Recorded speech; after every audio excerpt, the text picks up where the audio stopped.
जैन साथियों, कैसे हैं आप सब। स्वागत है आपका एक बार फिर आपके अपने YouTube channel Shri Shyam classes. जी हाँ साथियों, 10-10 मिनट की क्लास को आगे बढ़ाते हुए एक और टॉपिक जिसमें से हर बार हिंदी ग्रामर के अंदर एक सवाल आता ही आता है, चाहे लेवल फर्स्ट हो चाहे लेवल सेकंड हो। साथियों, वाक्य वाक्य में से कौन सा वाक्य, ये जो वाक्य आपको एक उदाहरण दे दिया जाएगा, ये संयुक्त है, मिश्र है या फिर आपके साधारण वाक्य है, ये पूछा जाता है। या फिर इनमें से ये विधानात्मक है, निषेधात्मक है, संकेतात्मक है, इसमें से कोई ना कोई पूछा जाता है। तो साथियों, 10 मिनट की क्लास को आगे बढ़ाते हुए अपन आज इसके बारे में बात करेंगे। मात्र 10 मिनट के अंदर एक सवाल आपका कंफर्म हो जाएगा साथियों। तो आपको क्या करना है, आपको साथियों ज्यादा से ज्यादा क्या करना है, इस क्लास को शेयर करना है साथियों।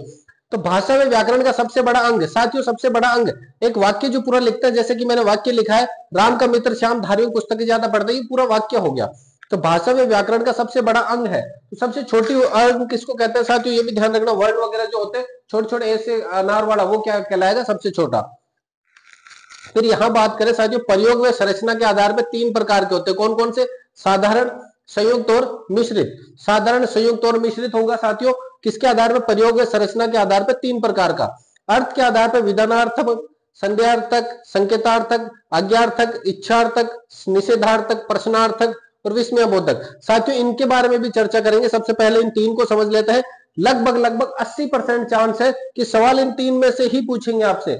80% से ज्यादा पिछली जितने भी रीट हुई है सभी में यहां से सवाल आया है। लेकिन अगर किस्मत थोड़ी सी बहुत इधर उधर हुई तो यहां से भी सवाल पूछ सकते हैं साथियों। तो साथियों, वाक्य का लेकिन यह है कि 100% एक सवाल जरूर आएगा साथियों। तो यहाँ पे देखो, वाक्य के अंदर अपन बात करें उससे पहले उद्देश्य और विधेय समझना जरूरी है साथियों। उद्देश्य और विधेय किसे कहते हैं? उद्देश्य वो होता है जो कर्ता या कर्ता का विस्तार है। कर्ता या कर्ता का विस्तार है। राम खाना खाता है तो राम क्या है? उद्देश्य है। उसके बाद में जो खाना खाता है वो क्या है? विधेय है। उद्देश्य के अलावा जो भी बचेगा वो क्या कहलाएगा? विधेय। उद्देश्य से संबंधित क्या कहलाएगा? ये कथन कहलाएगा। तो देखो, राम का मित्र श्याम, राम का मित्र श्याम। अब यहाँ पे कर्ता कौन है? राम का मित्र श्याम है। यहाँ पे कर्ता कौन है साथियों? श्याम है। लेकिन ये राम का मित्र होने के कारण राम का मित्र श्याम, ये पूरा का पूरा क्या कहलाएगा साथियों? उद्देश्य कहलाएगा। इसके बाद में धार्मिक पुस्तकें ज्यादा पढ़ता है, ये क्या कहलाएगा? आपके विधेय कहलाएगा। तो मतलब क्या है? कर्ता या कर्ता का विस्तार क्या कहलाएगा? उद्देश्य। और बाकी जो भी बच गया वो क्या कहलाएगा? विधेय। अगर ये याद ना रहे तो कोई झंझट नहीं है, उद्देश्य विधेय। लेकिन कई बार एग्जाम में पूछ लिया जाता है निम्न वाक्य में उद्देश्य और निम्न वाक्य में विधेय कौन सा है? तो उद्देश्य वो होगा जो कर्ता या कर्ता के साथ होगा। कर्ता या कर्ता के साथ होगा। राम और मोहन खेलने के लिए जाते हैं तो राम और मोहन दोनों मिलकर के क्या हो गए? कर्ता। खेलने जाता क्या हो गया? विधेय हो गया साथियों।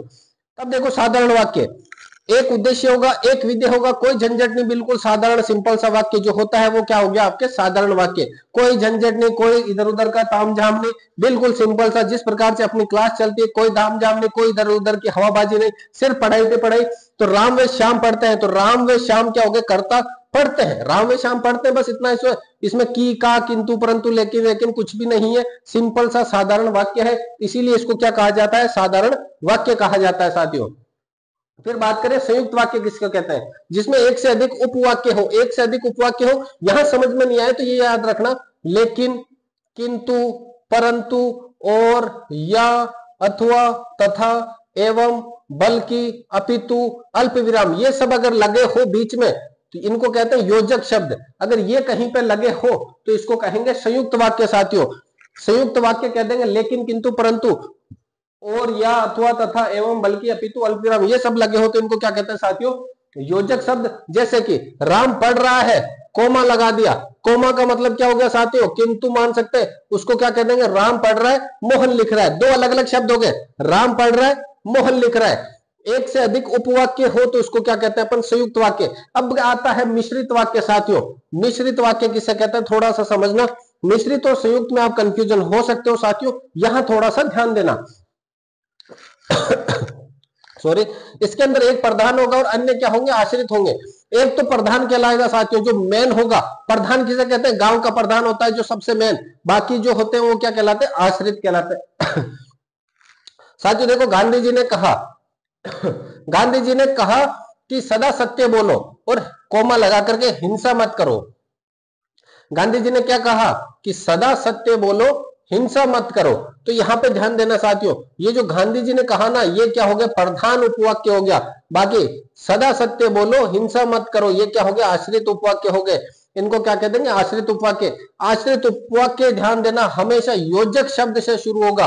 योजक शब्द कोई सा भी हो सकता है साथियों, यहाँ पे ध्यान देना। और जिस भी शब्द में मुहावरा और लोकोक्ति हो वो हमेशा किसका उदाहरण है साथियों, मिश्र वाक्य का है। मोस्ट इंपोर्टेंट है कि जिस भी वाक्य में मुहावरा और लोकोक्ति हो वो हमेशा किसका होगा, मिश्र वाक्य का होगा साथियों। जिसकी लाठी उसकी भैंस, जिसकी लाठी उसकी भैंस क्या है, एक तरह से लोकोक्ति है। लोकोक्ति किसमें चली जाएगी, मिश्र वाक्य में साथियों। अब ध्यान देना, योजक शब्द संयुक्त में भी है, योजक शब्द यहां पर भी है। यहाँ किंतु परंतु लेकिन और ये है। यहाँ क्या है, की, जो, जिसे, जिन्हें, जितना, जिसका, जैसा। एक की शब्द है और बाकी जितने भी है वो सब क्या है, जैसे, जिसका, जितना, जो, जैसा, जिन्हें, जैसे, वो है सब है। अब आश्रित उपवाक्य कितने प्रकार के होते हैं, आश्रित उपवाक्य 3 प्रकार के, संज्ञा, विशेषण और क्रिया। संज्ञा का जो शुरू होता है कहां से, की और क्यों की से शुरू होगा। विशेषण का मतलब जो, जिसे, जिन्हें शुरू होगा। क्रिया का मतलब जैसे, जैसे, जैसे, जो, जो, इनसे शुरू होगा। तो साथियों यहां से सवाल बनने की कम चांस है। सवाल बनेगा संयुक्त और मिश्र वाक्य और साधारण वाक्य, इन तीनों का। साधारण, एक बात के लिए फटाफट रिवीजन, साधारण का मतलब बिल्कुल सिंपल, कोई लेना देना नहीं किसी दुनियादारी से। संयुक्त का मतलब जो, जिसका, जैसा, सॉरी, किंतु, परंतु, लेकिन, और, अथवा, ये सब जुड़े हो। केवल और केवल क्या होंगे, एक से अधिक उपवाक्य होंगे।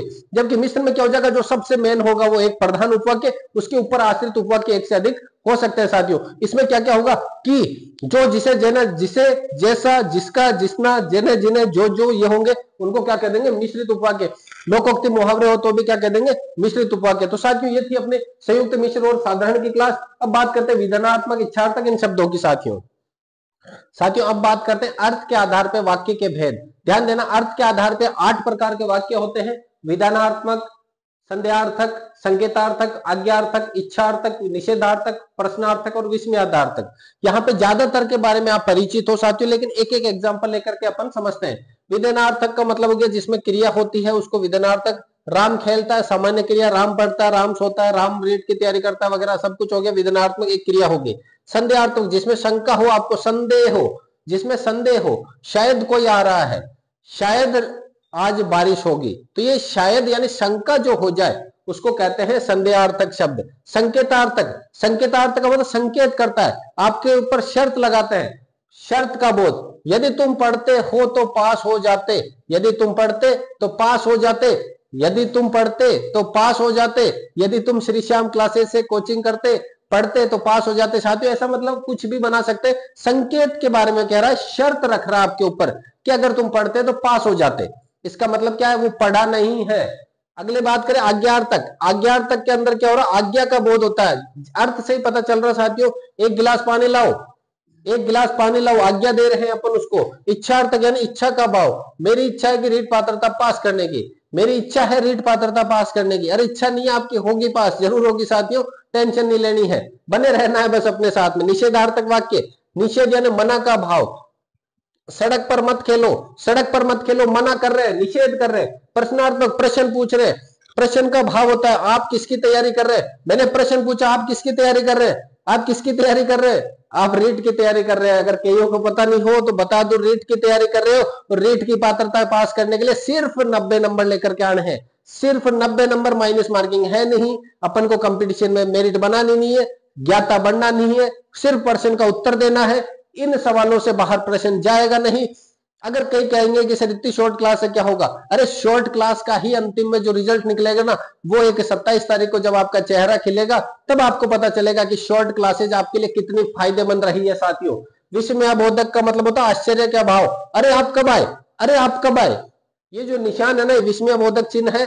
और अरे आप कब आए, एक क्लास अपन इसके बाद में लेंगे जिसमें विराम चिन्ह आएंगे, जितने भी एक सवाल विराम चिन्ह से भी निकल कर आता है साथियों। तो साथियों ये थी आज की अपनी क्लास वाक्य की। अगर क्लास पसंद आई है तो वीडियो को लाइक करें, एक प्यारा सा कमेंट जरूर कीजिएगा, और नेक्स्ट वीडियो किस टॉपिक के ऊपर हो तो वो जरूर बताइएगा साथियों। मिलते हैं अगली क्लास में, तब तक के लिए जय हिंद, वंदे मातरम।